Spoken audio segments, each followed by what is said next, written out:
হ্যাঁ এসছি 0000 কত হ্যাঁ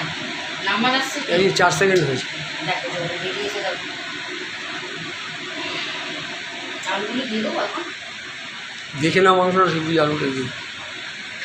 আলুর হাত দিয়ে একটা বাটিতে নামাও না দেখো একবারই সেদ্ধ হলো আলু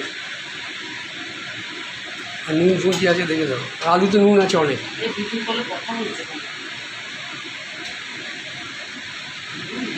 হ্যাঁ দেখো না আলুটা দিয়ে দাও জল লাগলে বুঝতে পারবে নুন লাগলে